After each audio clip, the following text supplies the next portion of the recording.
All right, Archimedes and the lever. Who is Archimedes? It's old scientist from ancient Greece. So he's not, we can't say he's the first engineer. I mean, we can say probably Imhotep, right? Let's get our pen ready first. Imhotep, who made the step pyramids. I'll spell his name over here. Imhotep. Little space there. What's going on? So, I mean, we could probably say Imhotep was the first engineer that we know on record, right? He made the step pyramids, not the Great Pyramids, but the step pyramids for King Djoser. Um, but we can say Archimedes was a great inventor in ancient Greece because and look at the things that let's use yellow. Why don't we keep yellow? I mean, he invented the screw, as far as we know, right? He invented the lever, which we're going to talk about, and his principle, the Archimedes principle, which talks about volume and buoyancy. We'll talk about those in other videos, right? He sat in his bathtub and said, "Eureka!" Anyway, we're going to just talk about the lever today for Archimedes. Let's get a clear page going. Should fix that H, right? Let me write Imhotep better. Let's use yellow. Let it come out.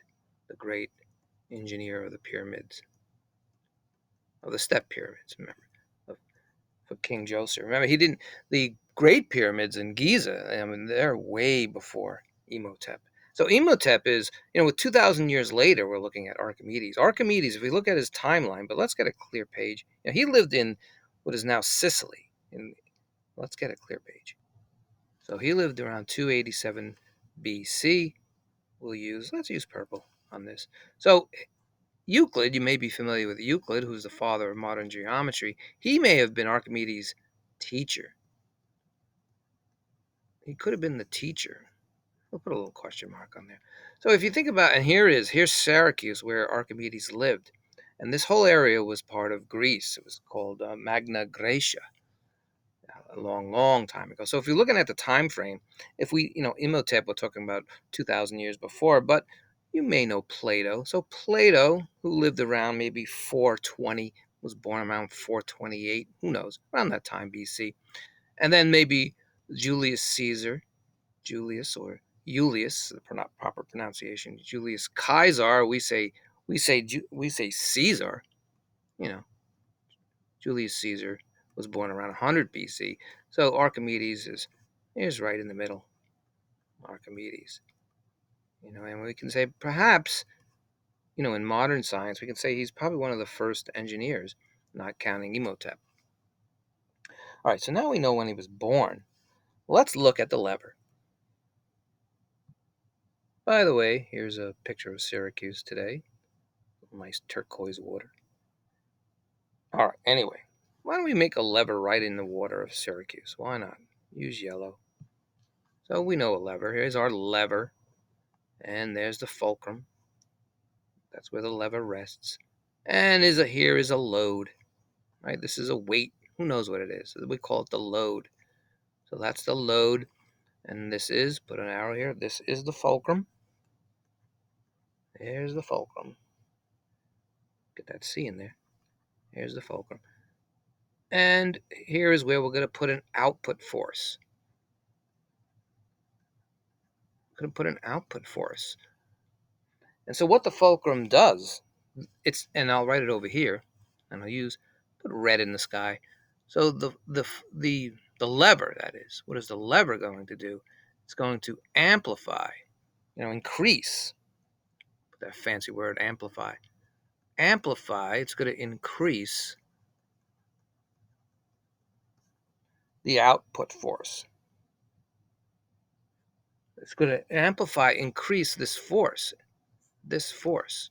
It's going to increase it. I should say input. What am I saying? Output. This is input. You got to input the force.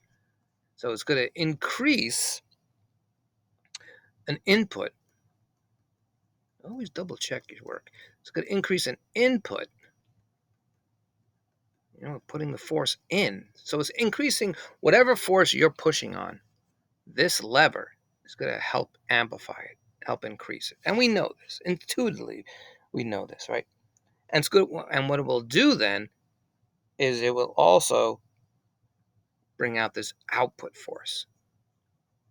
So it's going to increase the input force so we can lift a greater output force. There's the output force. Let's get that straight. All right, and we know that the lever is a simple machine. So, and just to review it again, this is the effort you're putting in. You're putting in the effort over here. The effort is the input force. And you're raising the output force, the load. So let's begin with a problem. We have to deal with math now. There's a math alert. Math alert right on the wall of Syracuse. Math alert. So let's do that. And by the way, your elbow, right? Let's have our pen get. Let's use green. Your elbow is a fulcrum. Right there. There's your elbow. It's a fulcrum. When you're lifting weights, let's say, when you're lifting something with here's your bicep, right? You're using a lever, right? Your forearm and your biceps are part of the lever. So and if I drew a lever here, just want you to, there we are. This is the fulcrum. And there's two parts of the lever. And once you know if the fulcrum is closer to the load, so here's the load. If the fulcrum is the closer to the load, less effort is needed. That's very important. If the fulcrum is closer to the load, the thing you're lifting, then less effort is needed. So let me show you a picture of that. Let's get a nice picture of that. And these are, remember, we have the effort arm. It's easy to remember the effort arm. It's where you're putting in the effort, right? The input, the effort. This is the effort arm, and this is the resistance arm. So if we did 3 pictures of a fulcrum here, of a lever. So here's one lever, and we have the fulcrum right there. There's our load. And then we did another one. There's our load. So which one will give you less effort if they're the same length? A, B, and we'll do another one. Let's do another one. Let's say the fulcrum is all the way over here. C, right? So obviously A is going to give you less effort. So the longer the effort arm,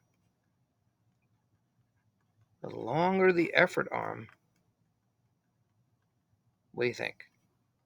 The less effort needed. So look at the pictures. Just remember the fulcrum, the resistance arm, and the effort arm. Remember, and the load. And usually load in science we use kilograms, right? And we'll say it's mass.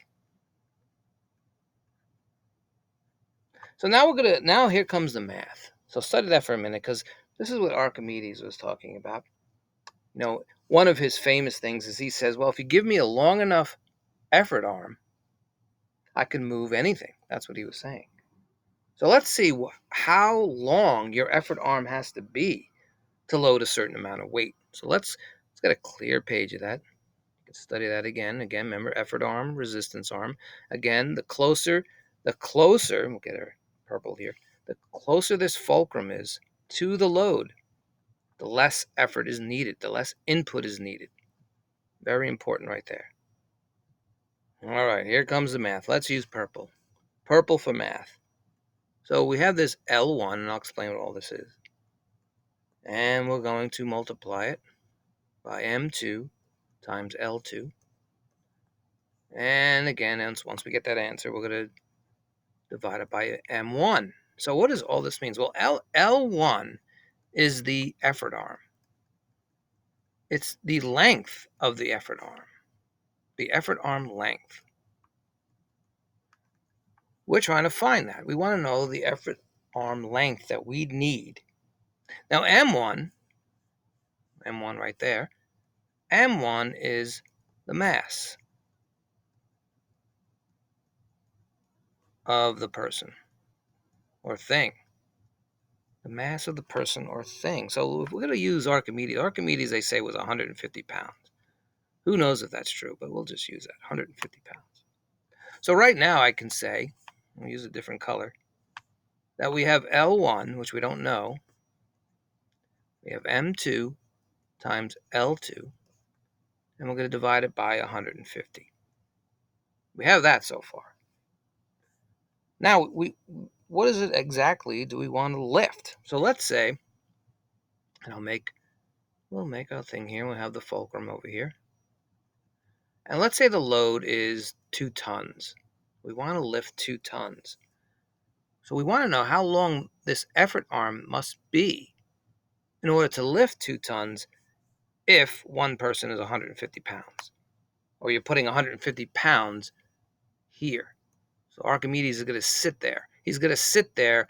So how long? How long? This is what L1 is. How long must this be? The effort arm, how long must it be for us to lift 2 tons? So we know we have 2 tons, but we're using pounds, so we'll make sure we know that we convert the 2 tons, which is 2,000 pounds. So we don't know what L1 is. We're trying to find the length of the effort arm, and we're going to divide it by 150. So 2,000 is M2. Think of a mass, 2,000. Right? And now we're just missing L2. So what do you think L2 is? Well, we're trying to find L1. Remember, think of L as length. So L1 is the distance from the fulcrum to this load. In other words, what is the resistance arm? So let's just say it's 6 inches or 5. Let's use 5. Say 5 inches. So now there it is. So what this will give us L1. So what do you think the answer is? Just do the math. I'll pause the tape. All right. If you pause the tape, we would have had 10,000 divided by 150.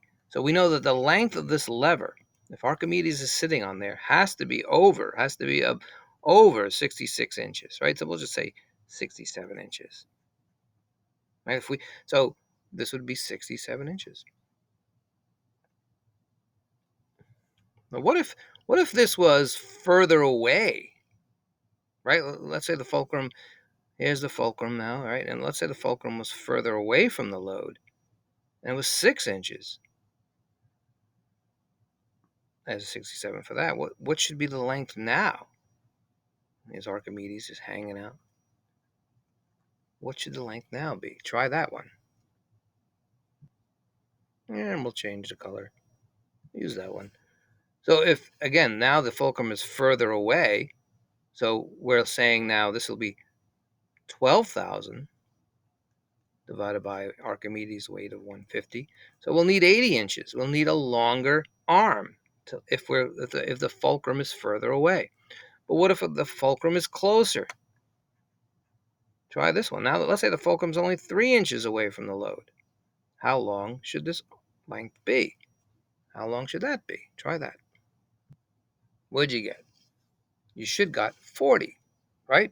So what does this tell you when we review? The closer the fulcrum is, then we should write 40, so it needs to be 40. You need less of an effort arm when the fulcrum's closer to the load. So the longer the load,